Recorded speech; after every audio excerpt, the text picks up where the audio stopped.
This is Valkyrie, and this is where we normally play. We don't have a very big backyard. We're in military housing, and There's a big playground. so there's a big playground back there. It's usually full of kids, and they ride their bikes and scooters and run right here along the house.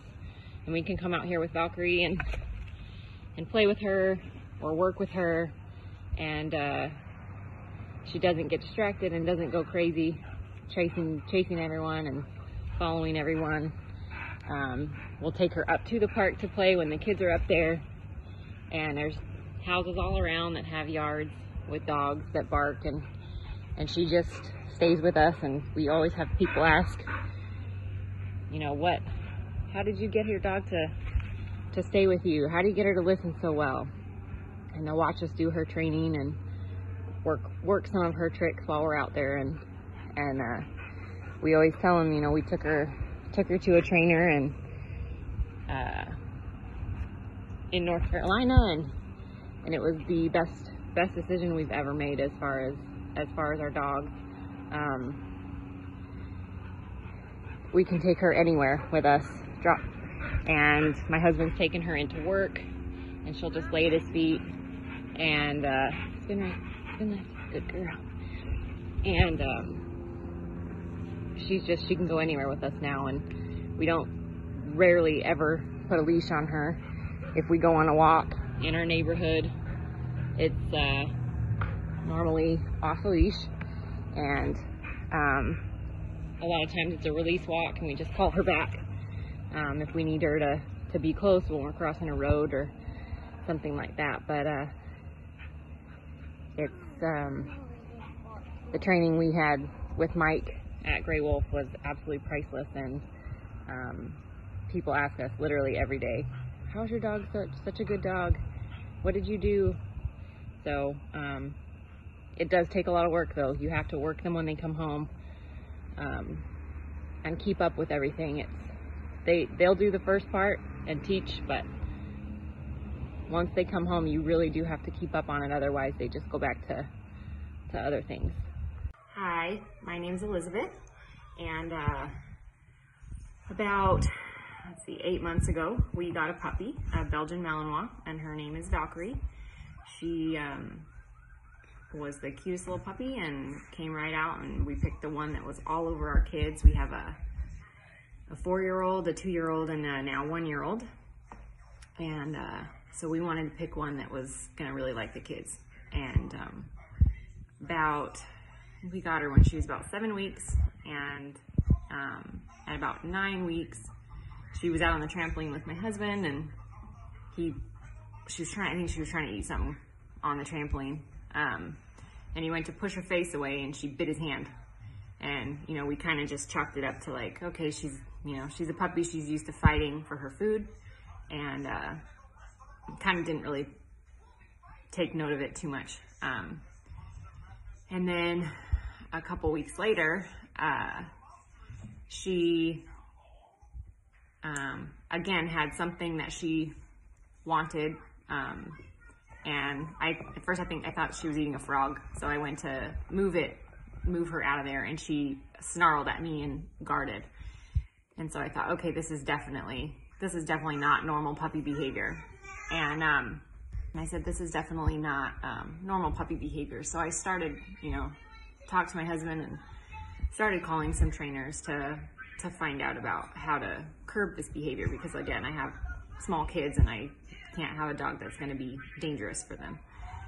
And I always had them feeding her, out of their hand. She was never food aggressive. She was never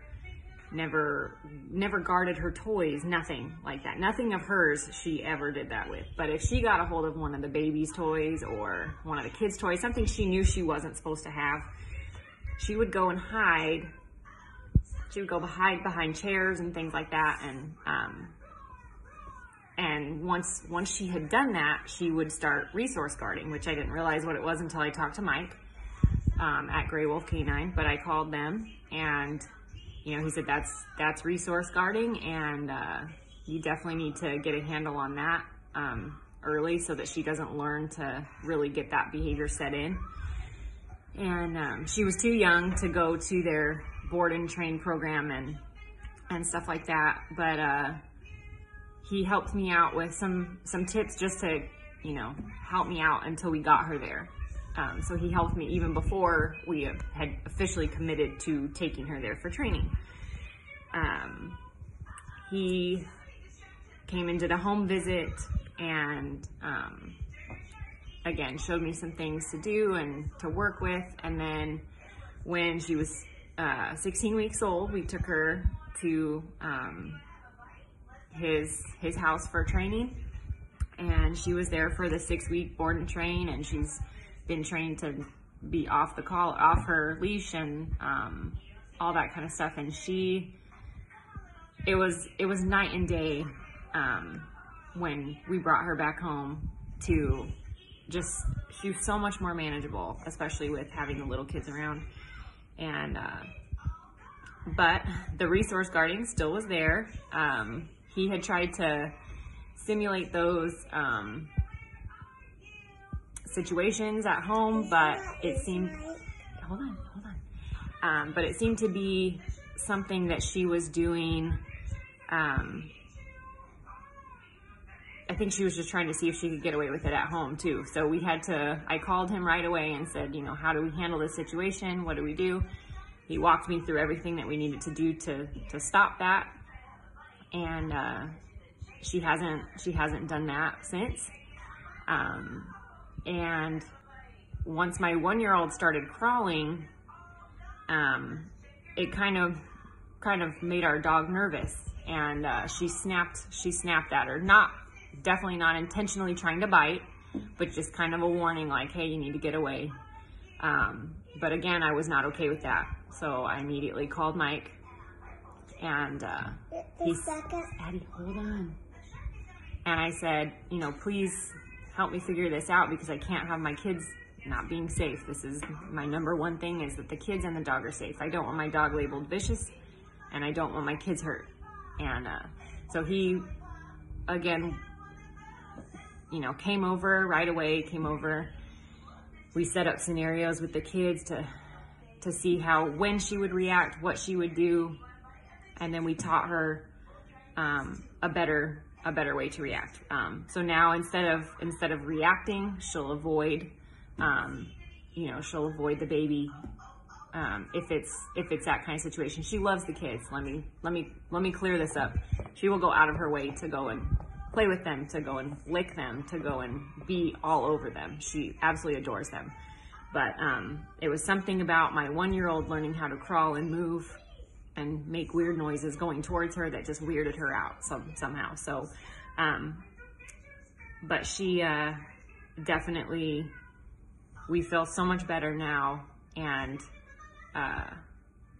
we couldn't have kept her without going to GWK9 and having Mike's help. Like, it would have just been, we would not have been able to keep her. We would have had to find her a new home in order to keep everyone safe.